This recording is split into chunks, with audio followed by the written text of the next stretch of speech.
Isa na naman pong kwentong pag-ibig ang ibabahagi ko sa inyo, pero kung new ka pa lamang sa aking channel, please hit the subscribe, like, and share button para palagi kang ma-notified sa aking mga upcoming uploads.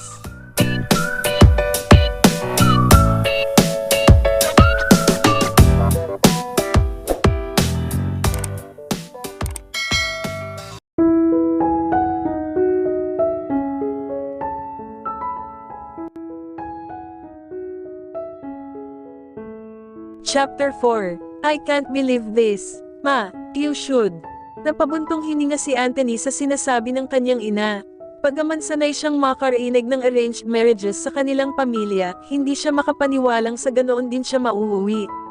Akala niya ay higit na mas moderno ang kanyang ina kaysa sa iba nilang mga kamag-anak. Bakit ngayon pa nangyari iyon kung kailan mayroon na siyang seryosong nobya? Sa katunayan, naghahanap na siya ng engagement ring na babagay rito, ngunit tila hindi na matutuloy pa iyon. Hindi naging madali para sa kanya ang makahanap ng isang babaeng talagang magugustuhan niya. Marahil ay dahil na rin sa katotohanang nasa kolehiyo pa lamang siya, ay iisang babae na ang itinatangi niya at ito ay nawala. Kailan lang ito muling nagbalik sa buhay niya at ito ang gusto niyang pakasalan. Her name was Melody. Nakilala niya si Melody sa UP Manila. Mas matanda ito kaysa sa kanya ng 2 taon dahil higit siyang bata kaysa sa mga kabatch niya. Nasa medical school na siya, ay katatapos lang nito ng pre-med nito. Hindi na ito nagpatuloy sa medisina dahil nagtungo ito sa Norway upang doon magtrabaho. Hindi siya pinapansin nito noon. It was all right. He was used to that anyway. Sino ba naman ang papansin sa isang tulad niya? He was a freak. Bata pa siya ay nasa level na ng matatanda ang isip niya. Bukod doon ay ang tagal ng physical development niya. 20 anyos na siya ay para pa rin siyang binatilyo. He was short and thin. Kahit anong inom niya ng bitamina parang walang epekto sa kanya.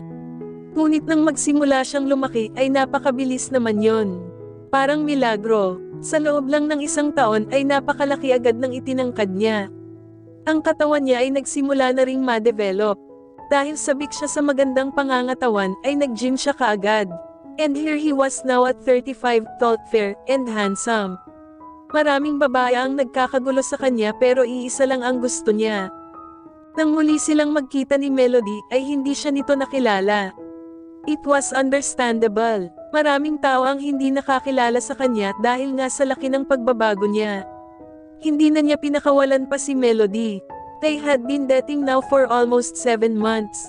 Sa palagay niya ay sapat na ang panahong iyon upang magdesisyon siya na ito na ang babae para sa kanya. Nakilala na niya ito. He liked everything about her.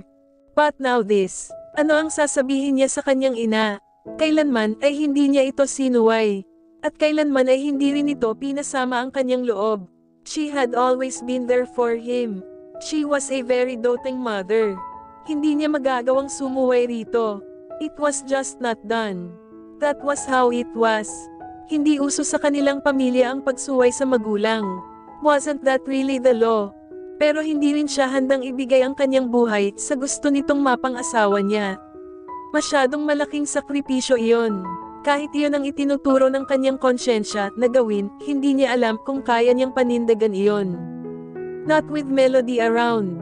Melody turned out to be a very understanding woman, caring and loving. Lahat ng hinahanap niya sa isang babae ay narito na. Pero duda siya kung mauunawaan nito na magpakasal siya sa ibang babae. Ano ngayon ang kanyang gagawin? Anthony, hindi ba pwedeng bigyan mo na lang sila ng pera? Anthony, I'm sorry. Nasapo niya ang kanyang noo. Sinabi ng kanyang ina sa kanya na malaki ang utang na loob nito at ng kanyang ama sa matalik nitong kaibigan na si Fernando. Bukod sa iniligtas nito ang buhay ng kanyang ama, ay ilang ulit daw nitong tinulungan ang kanyang ama sa pinansyal na aspeto. Isang propesor si Fernando. Ang asawa naman nito ay isang Chinese na kaibigan din ng kanyang mga magulang. Ang mga itong araw ang naging tulay ng kanyang mga magulang upang magkatuluyan. Lumapit na sa kanyang ina ang asawa ni Fernando at sinabing dumating na ang panahon na makakapagbayad sila sa mga ito. Minsan daw ay nangako ang kanyang ama sa mga ito na kung sakaling ito naman ang mga ilangan ng tulong ay walang pagdadalawang isip na tutulong sila. At ang gustong mangyari ng kabilang kampo ay ang pakasalan niya ang isa sa mga anak nito. May hinala siya na dalawa ang pakay ng kanyang ina sa lahat ng iyon. Una ay ang may layo siya kay Melody. Bagaman hindi diretsahan, ipinahayag na nitong hindi nito gusto ang babae. At ang pangalawang pakay nito ay ang panindagan ang ipinangako ng kanyang ama sa kaibigan ng mga ito. Minsan ay nasabi ng kanyang ina sa kanya na natutuwa itong may nobya siya, ngunit sa palagay nito ay hindi nito makakasundo si Melody. Noong mga panahong iyon ay hindi pa nito alam na seryosong-seryoso siya sa babae. Nasaktan siya, ngunit naunawaan niya ang kanyang mama. Sa unang impresyon ay maaaring hindi agad magustuhan ng isang tao si Melody, ngunit kapag nakilala na ang babae, ay makikita rin ito na wala na itong hahanapin pa. I would meet with them soon, Mama. I would just have to talk to Melody first. Mabuti, mabuti. Ang totoo, wala siyang ideya kung ano ang kanyang gagawin. Nagtataka na si Janice sa mga pinsan niya. Parang nagkakagulo ang mga ito. Minsan din niyang narinig sina Thelma at Cindy na nag-uusap tungkol kay Anthony. Kulang na lang ay magbuntalan ang mga ito. Sinasabi ng isa na hindi raw magugustuhan ni Anthony ang isa. Parang nagkaroon pa ng karera ang mga ito at nagpupustahan pa kung sino sa mga ito ang pipiliin ni Anthony. Naiirita na siya sa lahat ng iyon. Anong klaseng tao ba ang mga ito? Natutuwa pa ang mga ito na parang karneng kikilatisin ang mga ito ng Anthony na iyon kung sino ang magugustuhan sa mga ito. Walang respeto sa sarili ang mga pinsan niya. Maging si Tia Annabel ay tila tuwang-tuwa rin sa lahat ng iyon. Base sa pagkakarinig niya, naniningil lang daw ito ng utang na loob sa pamilya ni Anthony. At base sa halagang sinisingil nito, may pakiworry siyang malaki ang itinakbo ng interes ng utang na loob na iyon. Pati pala utang na loob ngayon ay mayroon na ring interes. Sa pagkakatanda niya sa Anthony na iyon ay mukha yung batang matanda. Noong una niyang nakita ito, naalala niyang natatawa siya sa hitsura nito. Bakit ngayon ay nagkakagulo ang mga pinsan niyang mahihilig sa gwapo? Siguro ay dahil ang mga ito ay parang mga dagang naghahanap na ng masisilungan. Alam ng mga ito na wala ng pag-asang muling yumaman ang mga ito kaya nag-uunahan sa lalaking may salapi. Iba talaga ang nagagawa ng pera. Hindi magkamayaw ang kanyang mga pinsan. Halos nakikinikinita na niya ang gyerang mangyayari sa sandaling makapili na si Anthony ng pakakasalan nito. Sa totoo lang, 1 linggo na marahil siyang pagod sa trabaho. Noon lang muling gumanda ang bahay dahil namili si Tia Annabel ng mga bagong gamit na tiyak niyang ipinangutang pa nito sa kung sino-sinong tao. Iba nga naman ang may presentation. Hindi man niya maunawaan kung bakit kailangan pa nitong pagandahin ang bahay, gayong sa desperadong hakbang nito na ikalakal ang mga anak ay tila inamin na rin ito na wala na itong pera. Siya ang kawawa sa lahat ng iyon. Siya ang hilong talilong sa dami ng kailangan niyang asikasuhin. Lipat ng gamit dito, plansya ng bagong damit doon, bili ng ganito ganyan. Sa palagay niya ay kulang na kulang ang 2,000 pisong sweldo ng tiyahin sa kanya. Pero ayos lang. Sa palagay niya ay mayroon din siyang mahihita kung sakaling magkatapos na ang mga ito ng usapan. May posibilidad na patawarin na siya ng tiyahin niya. Kung hindi naman ay maaaring madoble pa ang increase niya. Nabanggit na niya rito ang lahat at ang tanging komento nito ay, kapag sinuwerte ako, suswertehin ka rin. Janice, hari nawa. Sa araw na iyon darating sina Anthony sa kanila. Umaga pa lang ay abala na siya sa paglilinis. Kailangang may kantab at walang alikabok ang lahat ng sulok ng bahay. Ikinabit na niya sa mga bintana ang bagong kortinang ipinatahi ng tiyahin. Na-vacuum na rin niya. Nang husto ang sofa, pagsapit ng tanghali ay gising na sina Thelma at Cindy. Simula na naman ang kanyang kalbaryo. Sa lumipas na 1 linggo, akalain ni Newman na nakapagpasya na ang mga ito sa damit na susuotin para sa araw na iyon. Ngunit hindi pa pala. Plancha na naman siya ng plancha. Pagdating ng 5:00 ay nagsimula na siyang maghanda sa kusina kasama ang tagalutong kinentrate ni Tia Annabel. Maging siya ay nasa sabik sa mga pagkaing nakikita niyang inihahanda. Napakalaki ng lapu-lapo. Gawa sa hipon ang dumplings. Imported ang mga gulay. May abalon pa. Kanoon ang mga iniluluto sa bahay na iyon noong unang dumating siya roon. Ilang taon na ring hindi nasasayaran ang sikmura niya ng ganoon. Maya-maya ay inayos na niya ang hapagkainan. Kapag kwan ay sinabihan siya ng tiyahin na maligo na dahil alas 7 raw ay darating na ang mga bisita. Pero nagpunas lang siya, ayaw niyang mamatay sa pasma. Isinuot niya ang bestidang binili ng tiyahin niya para sa kanya. Kasama siya sa mga haharap sa bisita. Alam niyang ang nais ni Tia Annabel ay may palabas sa mga bisita nito na ang pamangking kinalingga nito ay inaalagaan nito ng husto. Pagsapit ng alas 7 ay nasa sala na rin siya. Eksakto sa oras na dumating ang mag-ina. Hindi niya nakilala si Anthony dahil ang laki ng ipinagbago ng hitsura nito. Ubod na ito ng gwapo ngayon.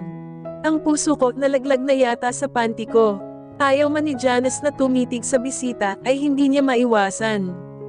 Dinadaya lang ba siya ng kanyang paningin? Baka naman sa labis na pagod ay naghahalusinasyon na siya. Bakit nagkaganoon si Anthony? Maaaring nagpa-plastic surgery ito, ngunit kaya ba ng siyensya na magpatangkad ng isang tao? Ngunit base na rin sa nakita niyang reaksyon ni Thelma at Cindy, nahulaan niyang hindi siya dinadaya ng kanyang mga mata.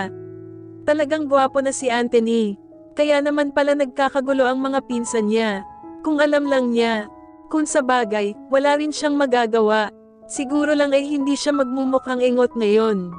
Nang pandilatan siya ni Tia Annabel ay ibinaling niya sa iba ang kanyang paningin. Agad na nagkwentuhan ang matatanda. Si Anthony ay mukha namang mabait at nakangiti sa lahat. Nang muli niyang tingnan ito ay nakita niyang nakatitig ito sa kanya. Bahagya siyang nailang. Bakit ito tumitingin sa kanya? Napansin ba nitong higit siyang maganda kaysa sa mga pinsan niya? Sa totoo lang ay malaki ang lamang niya kina Thelma at Cindy. Si Thelma ay puro tagihawat. Si Cindy naman ay masyadong payat. Isa pa, talong-talo si Anthony kapag si Cindy ang napili nito. Lugi ito sa sama ng ugali ng babae. Kung ugali at hindi hitsura ang pag-uusapan, sa palagay niya ay mas magandang piliin ito si Thelma. Masama man ang ugali ng babae, hindi iyon kasensama ng ugali ni Cindy. Pero walang halaga ang kanyang opinyon sa kung sino man ang pipiliin ni Anthony. Ang mga ito na ang mag-uusap-usap doon. Nagyaya na sa komedor si Tia Annabel. Kasabay din siya ng mga ito nakakain. Iba talaga kapag may importanteng bisita. Masaya pa rin ang kwentuhan ni Tia Annabel at ng ina ni Anthony pagdating sa hapagkainan. Tahimik lang siya, dahil sarado na ang kanyang isip na wala siyang pakialam sa mangyayari ay inabala na lamang niya ang sarili sa pagkain. Tila ayaw kumain ni Thelma at Cindy. Marahil ay naitensyon ang mga ito. Kung tutusin ay walang lugi sa mga ito. Kung siya man ang nasa posisyon ng mga ito ngayon, papayag na siyang may kasal kay Anthony. Sa pagkakaalam niya ay isang doktor ang binata. Ano pa ang hahanapin ng mga pinsan niya sa lalaki? Sana lang kung magkakaanak ang mga ito ay magmana sa katalinuhan ni Anthony ang bata. Nang matapos kumain ay nauna na ang mga ito na bumalik sa sala. Naiiwan siya sa mesa upang magligpit. Magdadala rin siya ng nakahandang inumin sa labas. So, what do you think? Nabigla siya nang makita si Anthony sa bakanan ng komedor. Anthony, what do you think? Tanong uli nito. Saan? Nailang siya sa presensya nito. Kakaiba talaga ito. Naroon lang ito, naiilang na siya.